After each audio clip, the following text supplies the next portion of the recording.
네, 안녕하세요. 어, 법무부 지평 인도네시아 사무소의 권용숙 변호사입니다. 코로나 이슈와 관련해서 인도네시아와 관련된 내용으로 발제를 시작하겠습니다. 질문하실 사항은 강의 중이나 강의가 끝나고, 네, 강의 중이나 강의가 끝난 후에 채팅창에 올려주시면 답변을 드리도록 하겠습니다. 지금 저희가 공지한 시간이 지금 조금 경과돼서 바로 본론으로 들어가도록 하겠습니다. 제가 준비한 목차는 타 국가들과 유사하고요. 정부 당국에 의한 사업장 폐쇄 시의 문제, 그리고 정부 당국에 의한 사업장 폐쇄 같은 강제적인 조치는 없지만 회사가 자발적으로 휴업 등의 조치를 취했을 경우에 그럴 경우에 특히 노무적인 문제에 대해서 살펴보겠습니다. 그리고 마지막으로는 인도네시아 정부의 기업에 대한 지원 정책도 살펴보도록 하겠습니다. 다들 잘 아시는 바와 같이 인도네시아 당국은 몇 가지 강제적인 조치를 취했습니다. 그래서 인도네시아에서는 대규모 사회적 제한이라고 인도네시아 말로 된 약어로는 PSBB라고 하는데 그 PSBB를 시행하고 있는 지역은 대부분 상당수 지역들이 다 진행을 하고 있습니다. 그래서 자카르타, 자보데타백이라고 하는 자카르타 인근 지역에 특히나 여기에서 상당 기간 진행되고 있고 4월 3일부터 시행이 됐지만 이게 연장 2회 정도 연장이 돼서 현재로서는 6월 4일까지 지속되는 걸로 예정돼 있습니다. 그 구체적인 조치의 내용 중에서 일부만 좀 살펴보면 예외 업종 같은 경우에는 정상적인 영업을 영위할 수 있고 그리고 예외 업종이 아닌 일반 제조업의 경우에도 제조업을 비롯한 일부 업종의 경우에도 산업허가라는 라이센스를 보유한 업체의 경우에는 산업부로부터 예외 허가를 받아서 정상적인 영업을 수행할 수 있습니다. 잘 아시는 바와 같이 6월 4일까지 일단 PSBB는 지속될 것으로 예상이 되고 다만 6월 4일이 경과한 이후에도 대부분의 국가와 마찬가지로 해외로부터의 유입은 상당 기간 제한될 것으로 보이고 또한 신규 취업 비자의 수속을 언제부터 재개할 것인지에 대한 방침은 아직까지 정해진 바 없습니다. 이제 본론으로 들어가면 이러한 정부의 강제 조치로 인해서 받은 피해를 이유로 해서 국가를 상대로 배상 청구가 가능한지 살펴보면 이러한 법적 근거에 기반한 법적 근거에 의한 정부의 강제 조치에 대해서는 그로 인해서 설사 피해를 입었다고 하더라도 이걸 배상을 청구할 수 있는 인도네시아 규정은 존재하지 않습니다.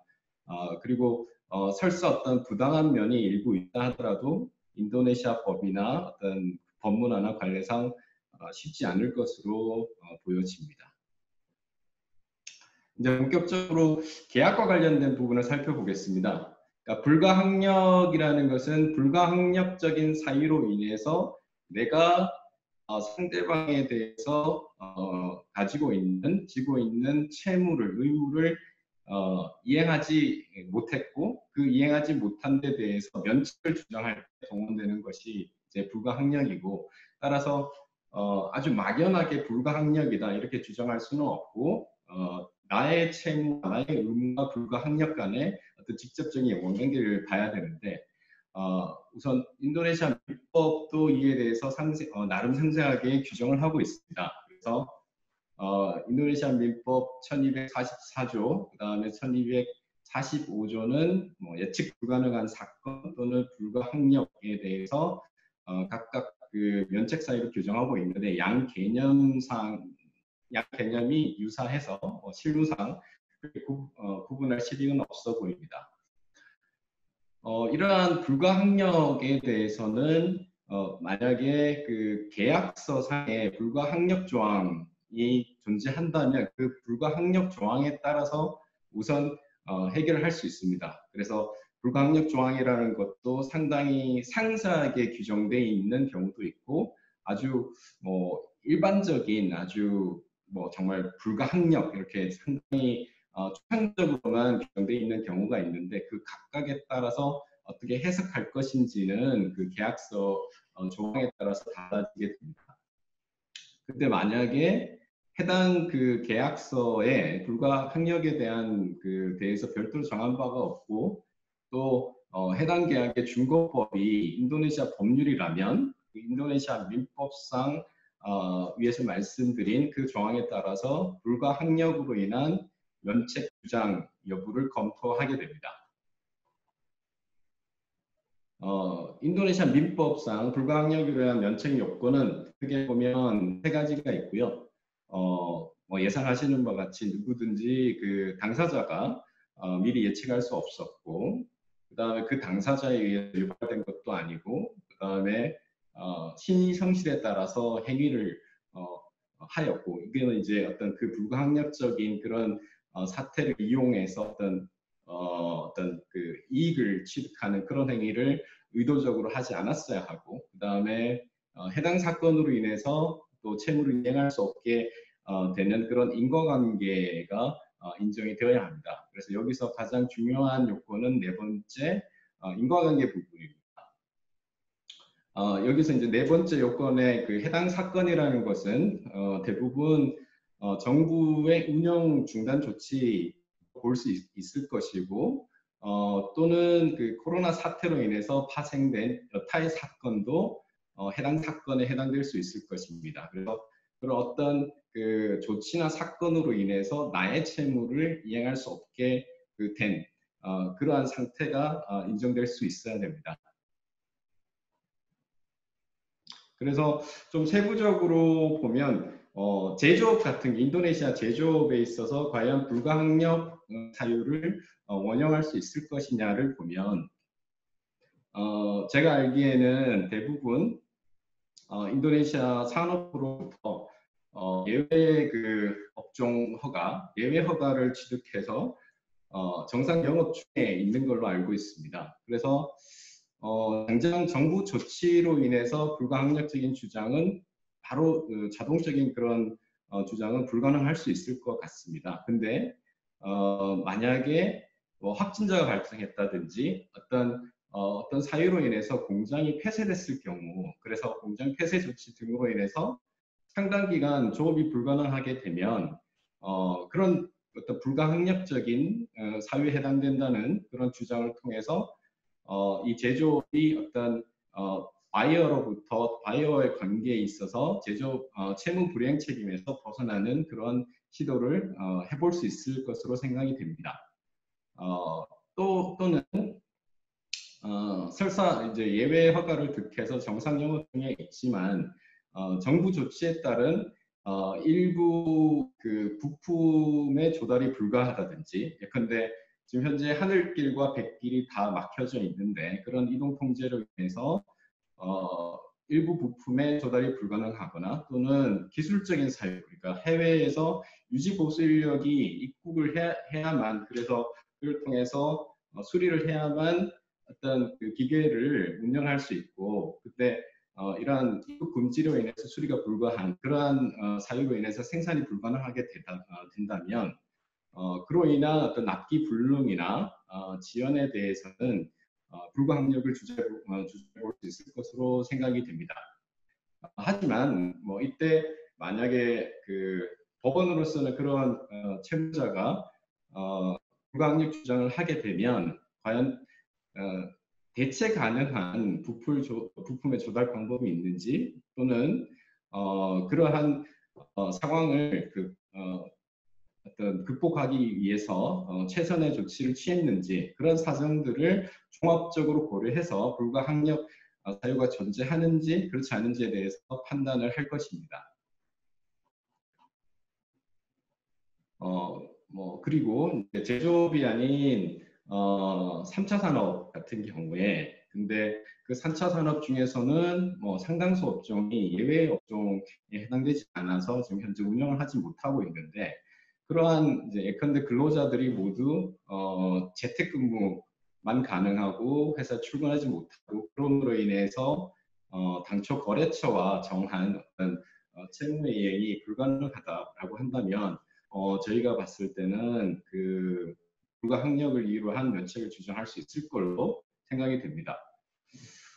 이와 관련해서 저희가 좀그 현재 벌어지고 있는 상황을 보면 인도네시아 상당수의 공기업이라든지 공공기관은 어떤 PSBBE 기간 동안 상당 기간 전부터 사업장을 폐쇄하고 있는데요. 그러면 그런 사업자 공기업을 상대로 해서 용역이나 서비스를 제공해야 하는 그런 민간 기업의 경우에는 또 공기업의 그 도움을 받아서 서비스를 제공할 수 있는 민간 기업 같은 경우에는 이런 불가항력이라고 볼 수 있고 그런 불가항력을 사유로 해서 채무불이행 책임에서 벗어날 수 있을 걸로 생각이 됩니다. 조금 전에 살펴본 내용은 이제 내가 이제 면책을 주장할 때의 얘기이고 그렇지 않고 어떤 사정 변경을 이유로 해서 계약을 해지하거나 아니면 계약 내용을 일부 변경을 요청할 수 있는 그런 어떤 가능성이 있느냐를 살펴보면 이 부분에 대해서는 인도네시아 그 법이 민법부터 해서 명확히 정해진 바가 없습니다. 그래서 기본적으로는 예외 검토, 예외 어떤 사유에 해당될 수도 있기 때문에 그런 검토가 가능하지만 인정될 수 있는 가능성은 상당히 낮아 보입니다. 그래서 또 그 아랫부분에는 인도네시아 그 신의 성실에 의해 신의 성실에 따라서 계약을 이행해야 한다라는 그런 규정이 있고 그럼 신의 측을 가져와서 그럼 사정 변경을 주장해 볼 수 있을 것이고 또는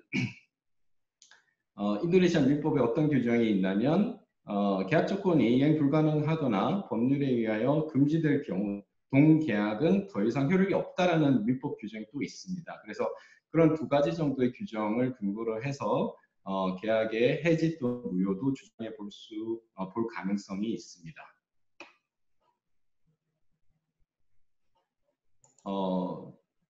네, 방금 전까지는 이걸 이제 채무자의 그런 그 채무자 측의 입장에서 채무자 입장에서 살펴봤다면 이제는 쌍무계약 그러니까 쌍방이 타방에 대해서 의무를 가지는 그런 쌍무계약의 상황에서 만약에 불가항력적인 그런 사유가 발생했을 경우에 그러면 그런 불가항력적인 사유에 해당되지 않는 타방의 의무도 어떻게 되는지 이걸 이제 살펴보겠습니다. 그러니까 한국 같은 경우에는 한국 위법상에 동시행의 항변권도 있고 또 이런 부담의 법리를 통해서 그걸 조율하고 있습니다. 잘 아시겠지만 한번 한국 그 규정을 보면 제가 각주에 썼는데 쌍무계약의 당사자 일방의 채무가 그 쌍방에 책임 없는 사유를 이행할 수 없게 된 때에는 상대방이 이행을 청구하지 못한다는 이 규정이 있습니다. 그런데 인도네시아 민법 같은 경우에는 1478조에서 매매계약에 대해 매수인이 대금을 지급하지 않는 경우 매도인은 물품 인도 의무가 없다.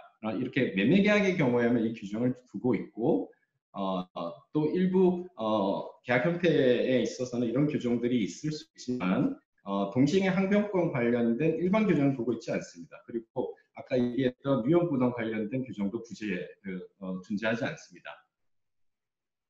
그래서 이제 제가 원래 얘기하고 싶었던 부분이 임대차 관련된 부분인데 만약 임대인 같은 경우에는 쇼핑몰 사무소 폐쇄 조치로 인해서 물리적으로는 임차인한테 이 건물을 사용하게 할 수 있지만 결과적으로 통제가 되기 때문에 임대인의 임차 목적물 제공 의무가 위반됐다라고 볼 수가 있고, 그러한 위반은 불가항력적인 사유로 인한 위반입니다.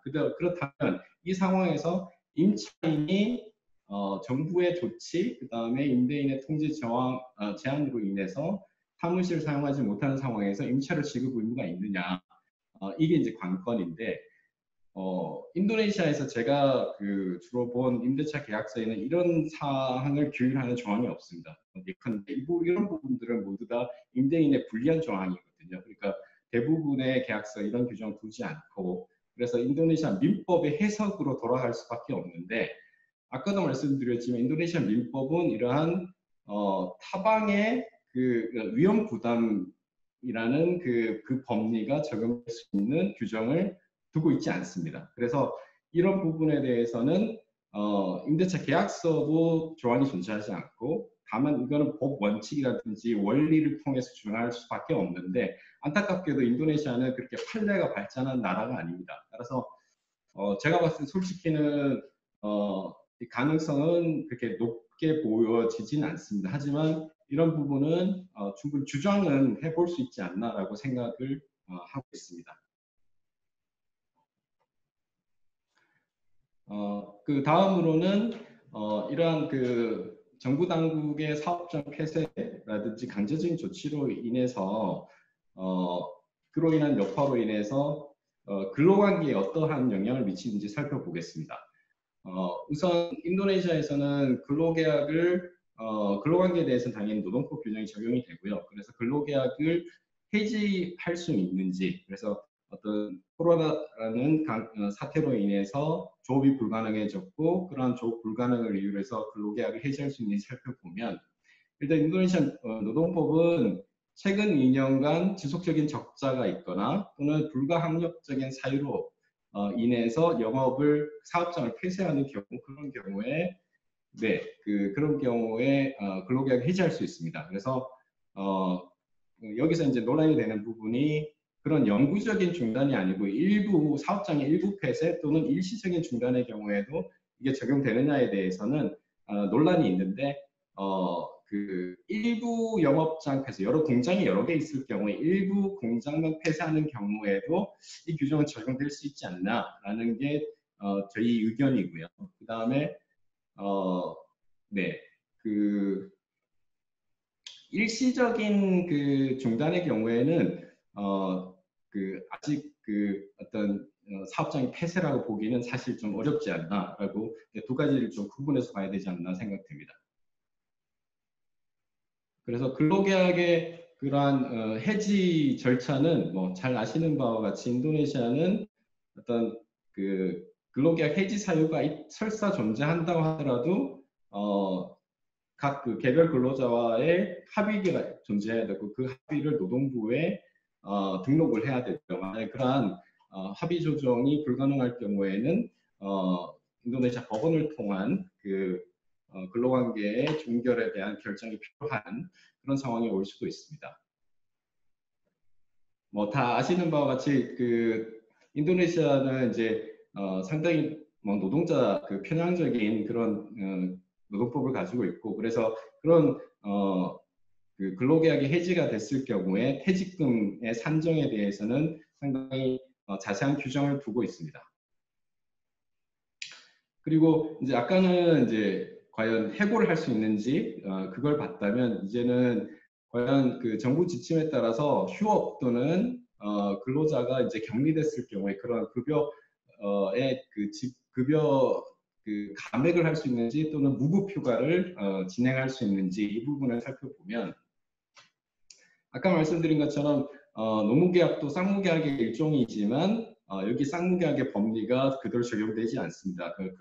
어떤 노무관계의 특성을 고려해서 그렇고요. 그래서 인도네시아 노동법 93조에서는 무노동 무임금을 선언을 하고는 있습니다. 하지만 그 노동법 주회, 그러니까 일루시데이션이라고 하는 노동법 주회라는 노동법 뒤에 따라 붙는 주회 규정에 따르면 이걸 상당히 제한적으로 해석을 하고 있습니다. 그래서 근로자가 자신의 규책 사유로 인해서 근로를 제공하지 못하는 경우에 이 무노동 무임금이 적용이 된다. 그렇다면 사용자의 귀책 사유 또는 쌍방 무기책 사유로 인해서 만약에 근로를 제공할 수 없게 될 경우에는 그때는 여전히 임금을 지급해야 된다는 그런 반대 해석이 가능한 상황인데 이러한 그 노동법 주회가 그렇게 규정하고 있는데 그런 어떤 상당히 사용자에게는 불리한 그 규정 그런 주회 일루시데이션에 대해서도 여전히 인도네시아에서는 그러한 해석이 법원에서도 좀 승인이 되는 그런 측면이 있습니다. 물론 법적인 불안은 있습니다. 네, 그래서 이번에도 그러한 입장에 따라서 인도네시아 정부가 그 얼마 전에 여기 이제 MOMCR 2020 이 규정이 이제 노동부 규정인데 정부 지침에 따라서 휴업을 하는 경우에도 근로자의 합의에 따라서 임금을 지급하라는 그러한 규정을 발표를 했습니다. 그래서 이 부분에 대해서는 사실상 근로자와의 합의가 존재하지 않게 되면 임금을 전액을 지급해야 되는 그런 상황에 이제 그 사용자가 처해지게 될 것이고요. 그리고 근로자가 관찰 대상자나 의심 환자로 격리되는 경우에는 임금을 전액 지급하도록 하고 있고 그 다음에 근로자가 코로나 확진으로 출근하지 못하는 경우에도 법률에 따라서 급여를 지급하도록 하고 있습니다. 시간이 많이 지났는데 6번 그 PSBB 조치를 위반하게 되면 상당히 무거운 그 제재 조치가 취해질 수 있고요. 그 다음에 이제 지금부터 잠시 얘기할 부분은 아까는 회사의 자발적인 그 휴업의 경우에는 어떻게 되는지 살펴보겠습니다. 아까 이미 상당 부분을 살펴봤기 때문에 이 부분은 강제적인 조치에 따른 어떤 공장 폐쇄의 경우에도 아까 말씀드린 어떤 상당히 사용자에게 불리하고 노동자에게 유리한 그런 해석이 가능했었는데 이렇게 자발적인 휴업의 경우에는 더욱더 그러합니다. 그래서 계약적인 측면에서 먼저 한번 살펴보면 그러한 코로나 사태로 인한 경기 위축 또는 부품 조달의 어려움 등으로 인한 휴업의 경우에는 어떤 불가항력 사유 자체 또는 그러한 인과관계가 인정되기 어렵다라는 것이 일반적인 어떤 그 의견입니다. 그리고 이 부분에 있어서 근로자들에 대한 해고나 어떤 급여 조정 이 부분도 자발적인 그 휴업 같은 경우에는 쉽지 않다, 상당히 어렵다 이렇게 보고 있습니다. 그래서 사용자의 자발적인 휴업에 따른 급여 조정이 가능한지 이 부분은 다시 말씀드리지만 사용자의 귀책 사유로 인한 근로 미제공에 해당해서 임금 전액 지급이 원칙이다 이렇게 볼 수 있을 것으로 생각됩니다. 인도네시아 정부의 이제 기업에 대한 지원 정책은 이 부분은 이제 앞서 발표하신 분들과 마찬가지로 간단하게 보면 인도네시아 정부도 나름 그 예산을 편성해서 집행할 예정이고 그리고 그 다음 페이지에 보면은 법인세라든지 개인소득세, 그 다음 부가가치세 일부를 면제 또는 조기 환급하는 이런 어떤 경기 부양책을 시행을 하고 있습니다. 네, 제가 발제할 부분은 여기까지입니다. 그래서 궁금하신 사항을 채팅창에 올려주시면 네, 잠시만요.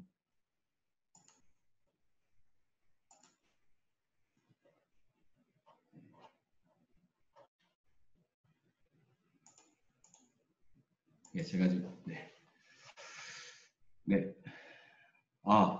인도네시아 관련해서 세 가지 정도 질문이 올라왔는데요.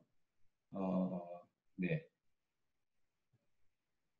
금전債務에 대해서도 부가항력을 이유로 해서 이행 지체에 따른 채무 불이행 책임을 면할 수 있는지, 그리고 국내의 경우, 그러니까 한국의 경우에는 금전 채무에 대해서는 불가항력이 인정되지 않을 것으로 생각이 된다. 이런 취지의 질문을 주셨습니다.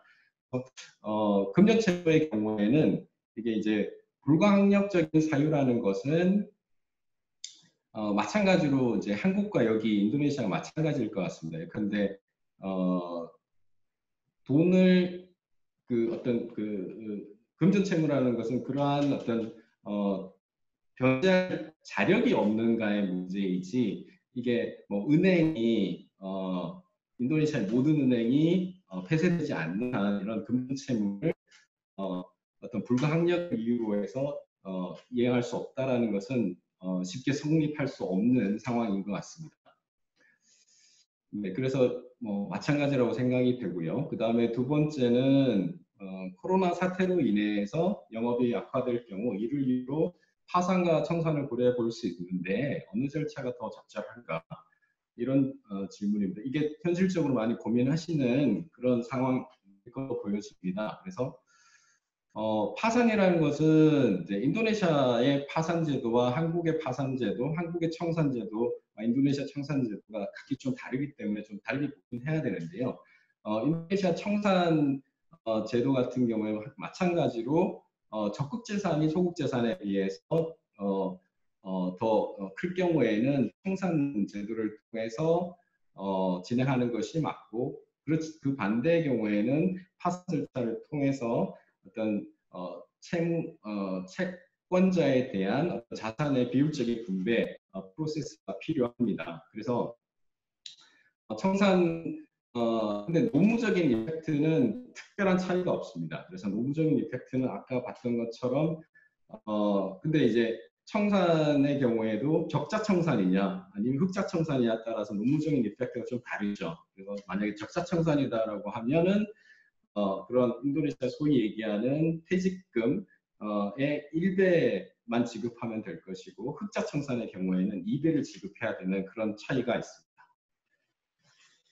네, 그 시간 관계상 제 발제는 네, 여기까지 하고 답변도 여기까지 드리겠습니다. 추가로 궁금하신 사항은 제 이메일로 연락 주시면 답변을 드리도록 하겠습니다. 그래서 다음 발제는 지평 미얀마 사무소의 오창 변호사님입니다. 네, 장시간 감사합니다.